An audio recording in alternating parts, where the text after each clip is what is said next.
Good morning. स्वागत है आपका हमारे चैनल जेएमसी स्टार जेएस गुरु पर। और आज ये हमारा बीपीएससी पुनर्वलोकन का पार्ट 11 होने जा रहा है, पार्ट 12 होने जा रहा है। तो और आज का हमारा नया सब्जेक्ट स्टार्ट होने जा रहा है, पॉलिटी। तो आइए देखते हैं कि आखिर कौन कौन से टॉपिक्स हैं जो बीपीएससी पुनर्वलोकन को लेके, बीपीएससी एग्ज़ाम को लेके इम्पॉर्टेंट है, और कौन से क्वेश्चन ऐसे हैं जो रिपीट हुए हैं, और किस क्वेश्चन पे ज़्यादा पूछे गए हैं, कौन से क्वेश्चन का वेटेज ज़्यादा है, वो मैं आपको टाइम बाय टाइम बताती जाऊँगी बीच में। आप उसको प्लीज़ हाईलाइट करते जाइएगा या फिर नोट करते जाइएगा अलग से।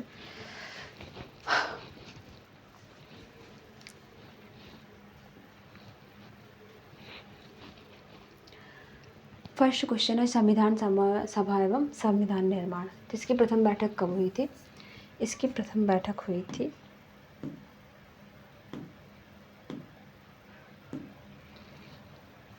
9 दिसंबर 1946 को,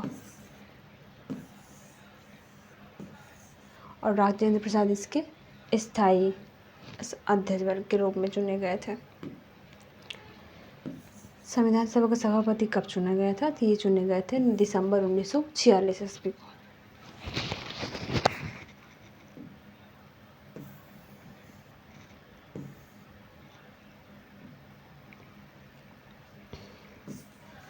संविधान को बनाने में कितना टाइम लगा? 2 वर्ष 11 माह 18 दिन। संविधान सभा द्वारा अंगीकृत कब किया गया था? तो ये किया गया था 26 नवंबर 1949 को।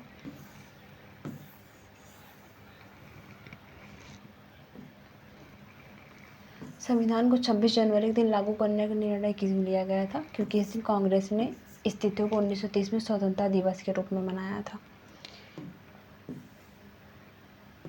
भारत का संविधान किसके द्वारा ग्रहण किया गया? तो ये ग्रहण किया गया था संविधान सभा द्वारा।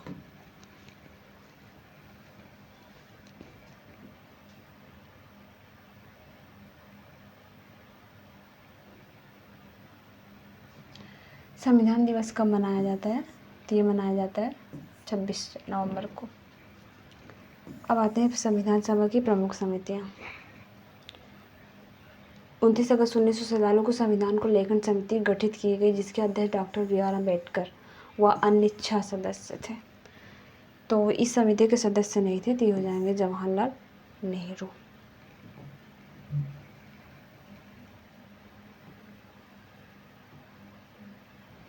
निम्नलिखित में से कौन संविधान सभा की व्यापार समिति के व्यवस्थापन के पहले अध्यक्ष थे? इसका हो जाएगा कन्हैयालाल माणिकलाल मुंशी।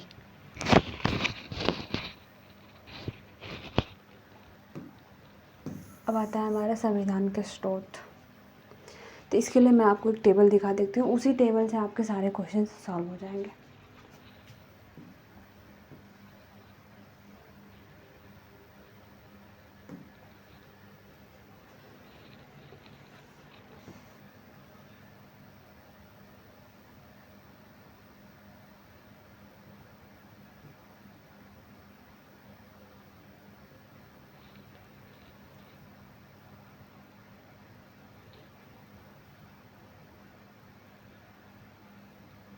ये देखिए, ये हमारा टेबल है, जिससे इस टाइप के सारे क्वेश्चन जो है हमारे सॉल्व हो जाते हैं। जितने भी क्वेश्चन होते हैं, जैसे कि ब्रिटेन से हमारा मंत्रिमंडलीय समिति, विधायी प्रक्रिया, संसदीय विशेषाधिकार, आयरलैंड से निदेशक तत्व वगैरह, और संयुक्त राज्य अमेरिका से राष्ट्रपति पर महाभियोग वगैरह, और कनाडा से सशक्त केंद्र के साथ व्यवस्था जो हमारी ली गई थी, ऑस्ट्रेलिया से समवर्ती सूची वगैरह, दोनों सदनों की संयुक्त बैठक आर्टिकल 108, सोवियत संघ से मौलिक कर्तव्य प्रस्तावना, फ्रांस से भाईचारा बंधुता, और जर्मनी से आपातकाल के दौरान मौलिक अधिकारों का निलंबन वगैरह, दक्षिण अफ्रीका से संविधान राज्यसभा के सदस्यों का निर्वाचन, संविधान संशोधन की व्यवस्था, और जापान से हमारी विधि द्वारा स्थापित प्रक्रिया का उदाहरण ली गई थी। तो आप इस एक टेबल से आप सारे क्वेश्चन इस टाइप के सॉल्व कर सकते हैं। जैसे कि आप लोग देख सकते हैं, बार बार वही सारे क्वेश्चन रिपीटेड हैं, तो मैं इन सारे क्वेश्चन को छोड़ के आगे चलते हैं। नेक्स्ट हमारा आ जाता है संविधान के प्रमुख भाग। जिसे संविधान में शामिल है तो 395 अनुच्छेद, 22 भाग एवं 12 अनुसूचियाँ, जो कि आप इस टाइम जानते हैं कि इस टाइम पे 470 से ज़्यादा अनुच्छेद हो चुके हैं, और 25 भाग हैं और 12 अनुसूचियाँ हैं। तो याद रखिएगा 470 से अधिक अनुच्छेद तब हैं जैसे कि हम उसके सब उपखंडों को लेते हैं, जैसे ए का 1 है, बी का 1 है, बी का 2 3 4 और ऐसे करके बहुत सारे उसको सब ऑप्शन में बांट दिया गया। तो आप लोग ये चीज़ माइंड में रखिएगा अपने अच्छे से। भारतीय संविधान में कितने आर्टिकल हैं?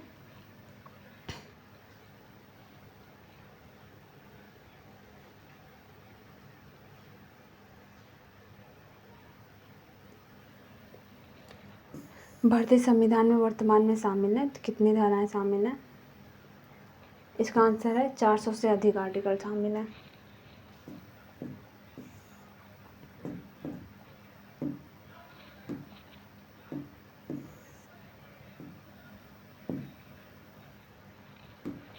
जैसे दिया गया है संविधान के किस आर्टिकल द्वारा अस्पृश्यता का उन्मूलन किया गया था? अनुच्छेद 17 द्वारा किया गया है।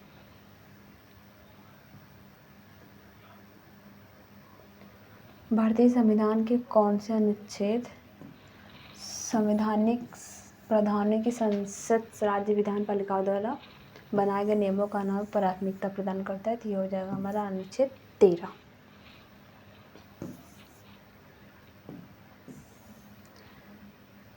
आर्टिकल 300 किससे संबंधित है? ये हमारा मुकदमे तथा कार्यवाही से रिलेटेड है। बात आती है हमारे क्वेश्चन नंबर 7 की, तो इसका आंसर हो जाएगा सी। अध्यक्ष सदन के किसी सदस्य को उसकी मातृभाषा में बोलने की इजाज़त देता है, तो ये देता है अनुच्छेद 120(1) के तहत। नेक्स्ट हमारा आता है अनुसूचियाँ। तो आप लोग जैसा कि इस टाइम जानते हैं संघ सूची में 97 प्रविष्टियाँ हैं। वर्तमान की बात करें तो अब 98 हो चुकी हैं और राज्य सूची में 66 राज्य सूची में और गणनानुसार 59, समवर्ती सूची में 47 और जो कि करंट में बात करें तो 52। आर्थिक नियोजन किसका विषय है? तो ये हमारा समवर्ती सूची का विषय है। भूमि सुधार किस विषय के अंतर्गत है? तो ये हमारा राज्य सूची के अंतर्गत है। भारतीय संविधान की किस सूची में शपथ या शपथ पत्र है? तो ये हमारा आ जाएगा दूसरे में है।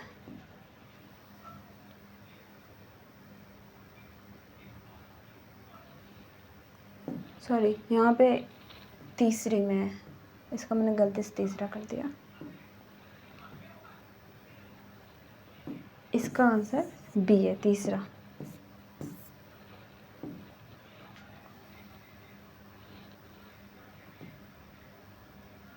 भारतीय संविधान के विभिन्न सूचियों के निम्नलिखित विषयों पर विचार कीजिए। निम्नलिखित में से कौन सा विषय समवर्ती सूची में आता है? तो ये हमारा हो जाता है वन्य जीवों की सुरक्षा और मूल्य नियंत्रण।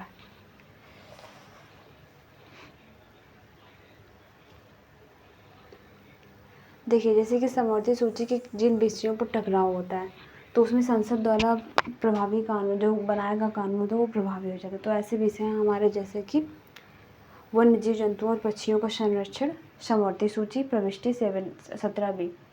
और सेकंड है कृषि पर आय, कृषि आय पर कर, राज्य सूची प्रविष्टि 461। और सॉरी 61 नहीं, ओनली 46। और विद्युत के उपभोग अथवा बिक्री पर कर राज्य सूची प्रविष्टि 53 के अंतर्गत आता है। और मूल्य नियंत्रण जो होता है हमारा वो समवर्ती सूची प्रविष्टि 34 के अंतर्गत आता है।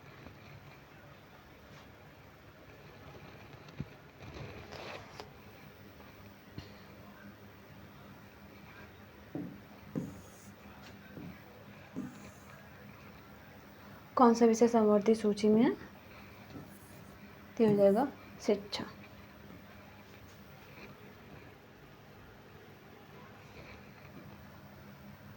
कौन सा विषय 11वीं अनुसूची में शामिल नहीं है? ग्रामीण खेल। पंचायती राज संस्थाओं को कितने विषयों पर नियंत्रण है? तो 29 विषयों पर नियंत्रण है। जानवरों के प्रति क्रूरता की रोकथाम कौन से सूची में आता है? तो यह आता है हमारे समवर्ती सूची में।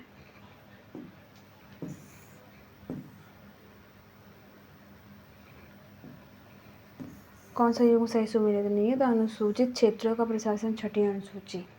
तो ये हमारा 6ठी में नहीं बल्कि 5वीं में आता है।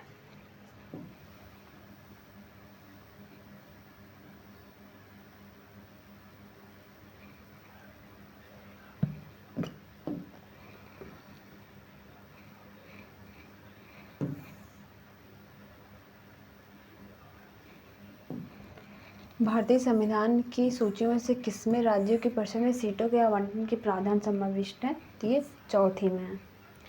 5वीं अनुसूची किस विशिष्ट समूह के लोगों के शासन और हितों की सुरक्षा से संबंधित है? तो ये अनुसूचित जनजाति से।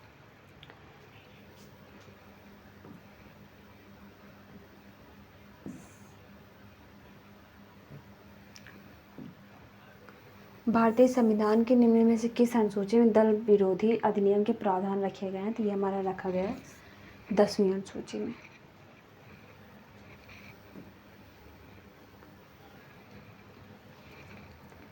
भारतीय संविधान की 10वीं अनुसूची का संबंध है, ये हमारा है दल बदल से। भारतीय संविधान आगे में क्वेश्चन। अब हम आते हैं नया टॉपिक उद्देशिका पर।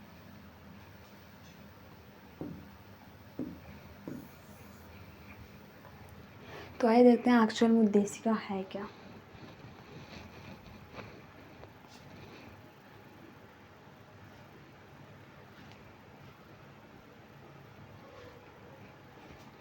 देखिए, भारतीय संविधान के उद्देश्य का संविधान का एक परिचयात्मक और संक्षिप्त विवरण है जो संविधान के उद्देश्यों, आदर्शों और उन सिद्धांतों को रेखांकित करता है जिन्हें राष्ट्र ने अपनाया। यह संविधान के दर्शन और बुनियादी मूल्यों का सार प्रस्तुत करती है। जैसे कि इसमें फर्स्ट क्वेश्चन है कि भारतीय संविधान की प्रस्तावना के सिलसिले में कौन सा क्रम सही है? इसका हो जाएगा सार्वभौम, सत्ता संपन्न, समाजवादी, धर्मनिरपेक्ष, जनवादी, गणतंत्र।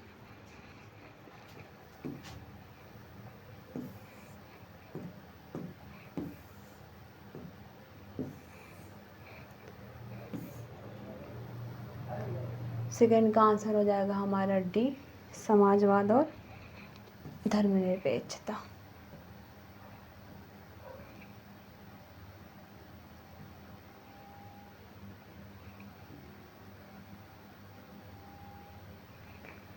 भारतीय संविधान की प्रस्तावना में समाजवादी शब्द किसके तहत है? तो ये हमारा है 42वां के तहत। प्रस्तावना में किस संविधान द्वारा समाजवादी धर्मनिरपेक्ष शब्द जोड़े गए हैं?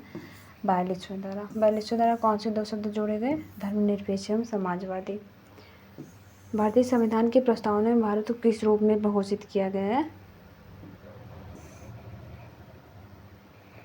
इसका आंसर हो जाएगा हमारा सी, एक सार्वभौम, समाजवादी, धर्मनिरपेक्ष, प्रजातांत्रिक, गणतंत्र।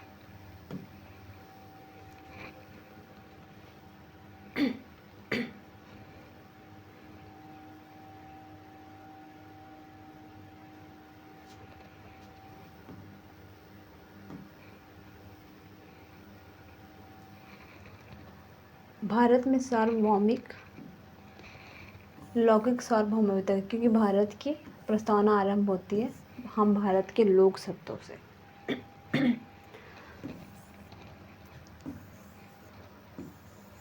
इनका क्रम बताना है हमको, तो ये हो जाएगा सी, डी एवं बी।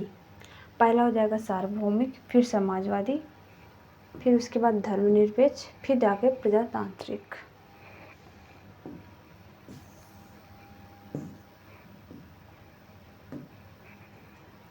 कौन सा भारतवर्ष को धर्मनिरपेक्ष राज्य के रूप में वर्णित करता है? ये हो जाएगा डी, संविधान की प्रस्तावना।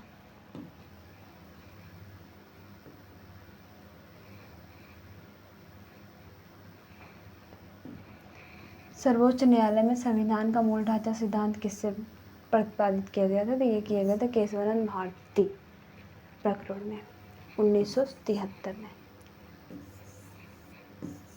अगेन वही क्वेश्चन। अब हमारा नेक्स्ट टॉपिक आता है शासन प्रणाली। भारतीय संविधान की प्रकृति क्या है? तो ये हो जाएगा प्रकृति में संघीय किंतु भावना में एकात्मक।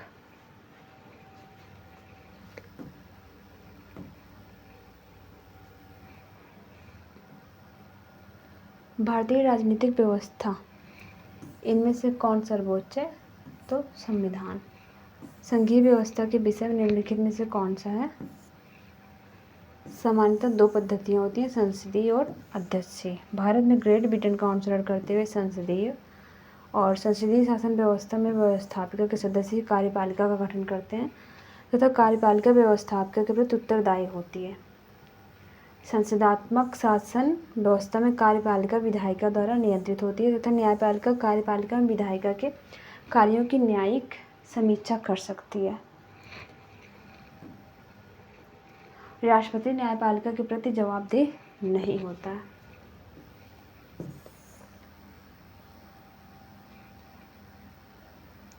भारत में प्रजातंत्र शब्द जो है ये जनता को सरकारों को चुनने और बदलने का अधिकार है, इस बात पे है। विधि का नियम या कानून का अधिराज्य का मतलब क्या है? सभी के लिए एक कानून और सभी के लिए एक न्यायतंत्र। भारतीय प्रशासन में विभाजन प्रणाली किससे संबंधित है? नीति या कार्यान्वयन से संबंधित है। केंद्रीय शासन व्यवस्था यूनिटरी फॉर्म ऑफ गवर्नमेंट के लिए कौन सी सही नहीं है? तो ये हो जाएगा हमारा बड़े देशों के लिए आदर्श।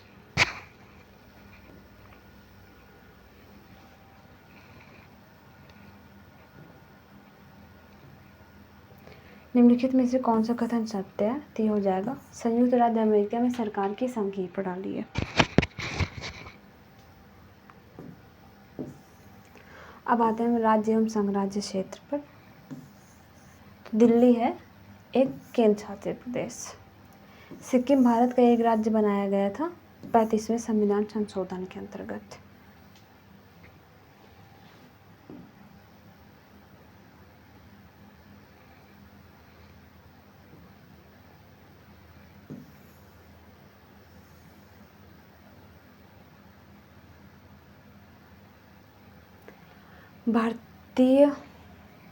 सिक्किम भारतीय संघ का पूर्ण राज्य बना था। ये बना था 1975 में, 22वां।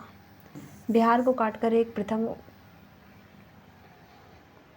वर्णांचल राज्य का बनना संभव है? इनमें से कोई नहीं। राज्यों को निर्माण करने का अधिकार अनुच्छेद 3 के अंतर्गत संसद का है। अतः बिहार को काटकर पृथक वनांचल राज्य बनाने का राज्य का निर्माण संसद द्वारा विधि बनाकर ही किया जा सकता है।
मणिपुर राज्य का गठन हुआ था, तो ये हुआ था 1972 में।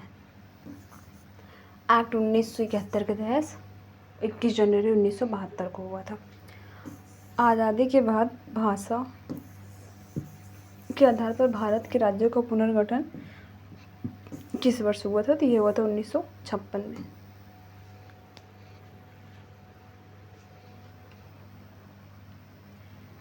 कौन 1953 में पुनर्गठन आयोग आरसीसी के सदस्य थे? ये हो जाएंगे AR से, इसमें से एक से अधिक। तो कौन कौन थे? 1953 में फजल अली की अध्यक्षता में प्रथम राज्य पुनर्गठन आयोग के अध्यक्ष न्यायमूर्ति फजल अली तथा सदस्य हृदयनाथ कुंजरू और KM पडिक्कर थे। नेक्स्ट हमारा आता है नागरिकता। जैसे कि आप लोगों को पता है कि हमारे भारत में केवल एक ही नागरिकता है, जबकि कुछ जगहों पे क्या होता है कि स्टेट का अलग नागरिकता होती है और कंट्री का अलग से होता है। तो हमारे इंडिया में तो जरूरी नहीं है, हमारे इंडिया में केवल हम लोग इंडियंस ही कहलाते हैं, तो उसी बेस पे है। चलिए देखते हैं। भारतीय नागरिकता प्राप्त नहीं की जा सकती है, तो ये हो जाएगा भारतीय बैंक में धन जमा करके। नागरिकता संशोधन कानून कब पारित हुआ? 11 दिसंबर 2019 को।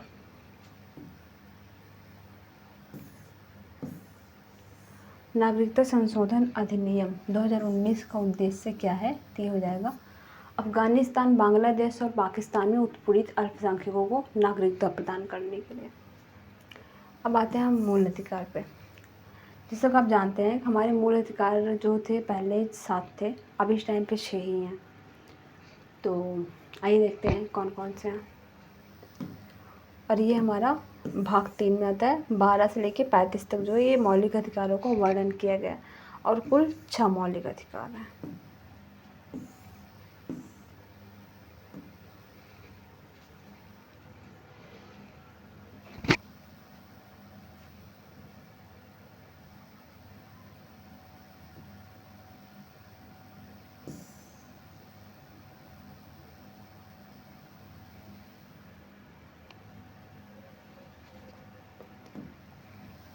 संवैधानिक उपचारों का अधिकार निम्नलिखित है, जैसे मौलिक अधिकार, कानूनी अधिकार, संवैधानिक अधिकार। हम इन्हीं 3 अधिकारों के तहत संविधान में या कहीं पे भी अपनी आवाज़ उठा सकते हैं। ये हमारा संवैधानिक या मौलिक या फिर कानूनी अधिकार है।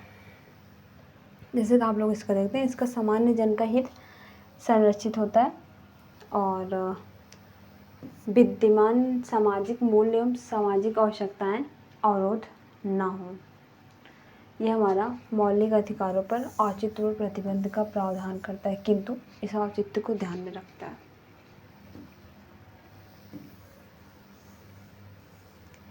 किसी व्यक्ति की अवैध हिरासत के खिलाफ निम्नलिखित में से कौन सी रिट लागू होती है? तो ये होती है बंदी प्रत्यक्षीकरण की।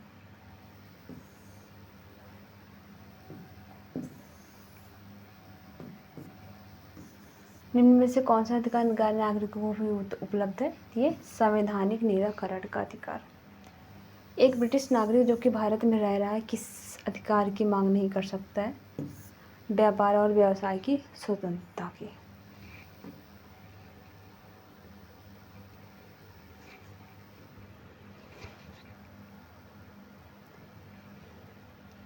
देखिए जो 15, 16, 19, 29 तथा 30 के तहत जो प्राप्त मौलिक अधिकार है ये केवल भारतीय नागरिकों को ही प्राप्त है।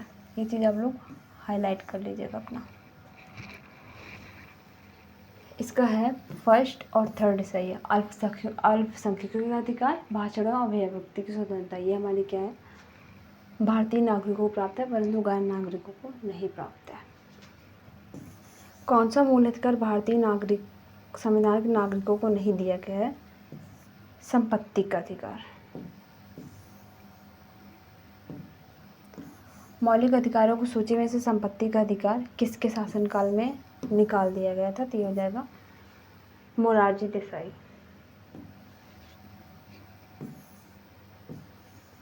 उच्चतम न्यायालय की व्यवस्था के अनुसार निजी भवनों के ऊपर राष्ट्रीय झंडे को फहराना के तहत हर नागरिक का मौलिक अधिकार है। संविधान का 19(1) के तहत। कौन सा एक मानव अधिकार भारतीय संविधान के अंतर्गत मौलिक अधिकार भी है? 19(1) का कौन सा एक मानव अधिकार भारतीय संविधान के तहत मौलिक अधिकार भी है? सूचना का अधिकार, काम का अधिकार, मकान का अधिकार और शिक्षा का अधिकार। तो ये हमारा हो जाएगा शिक्षा का अधिकार।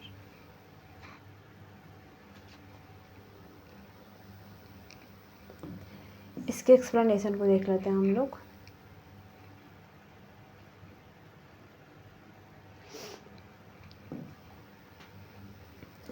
भारतीय संविधान में संशोधन करके शिक्षा का अधिकार कब जोड़ा गया?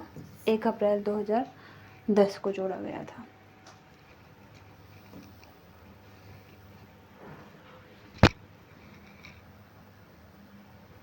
भारतीय संविधान में संशोधन करके शिक्षा का अधिकार कब जोड़ा गया? ये 1 अप्रैल 2010 को। मूल सूची में लिखित में से किसे जोड़ा गया? ये जोड़ा गया निःशुल्क एवं अनिवार्य प्राथमिक शिक्षा का अधिकार। जैसे कि इसका देखते हैं हम लोग, कौन सा अनुच्छेद प्रेस की स्वतंत्रता से संबंधित है? आर्टिकल 19 संबंधित है।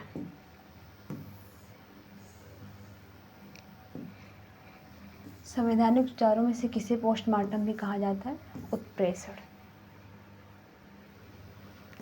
किसको संविधान द्वारा मौलिक अधिकारों को लागू करने की शक्ति दी गई है? सर्वोच्च न्यायालय एवं उच्च न्यायालयों को। नेक्स्ट हमारा आता है राज्य के नीति निर्देशक तत्व। जैसा कि आप लोग जानते हैं ये 36 से 51 के बीच में है। ये देखिए,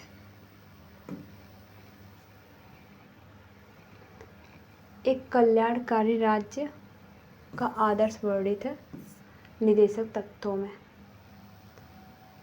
2 और 4 समान नागरिक संहिता काम का अधिकार। ये क्या है कि ये नीति निर्देशक तत्व गांधीवादी सिद्धांतों के अनुरूप नहीं है।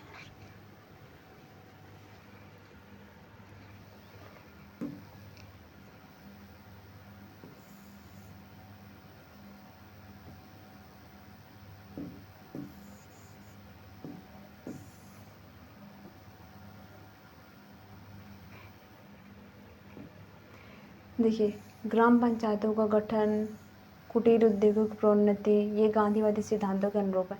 जबकि समान नागरिक संहिता काम का अधिकार उदार बौद्धिक समाजवादी नीति के निर्देशक तत्व हैं और ये गांधीवादी तत्व नहीं है। जैसे कि इसका हम लोग देखते हैं तो इसका हमारा फर्स्ट और सेकंड सही है। समान कार्य के लिए समान वेतन, समान नागरिक संहिता, भाग 4 में दिया गया।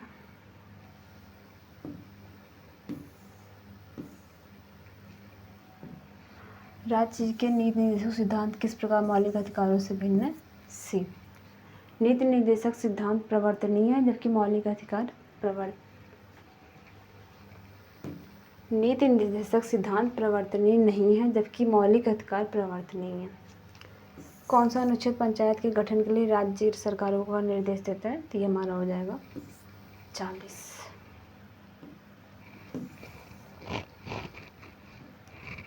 भारतीय संविधान के किस अनुच्छेदों में से कौन सा अनुच्छेद सरकारों को ग्राम पंचायतों को संगठित करने को देता है? ये देता है 40। कौन सा अनुच्छेद पंचायत के गठन? अगेन वही क्वेश्चन।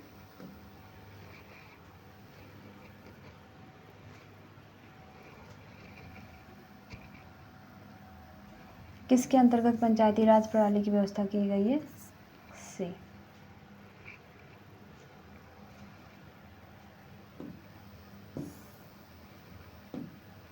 ग्राम पंचायतों का गठन 40 अनुच्छेद और समान सिविल संहिता अनुच्छेद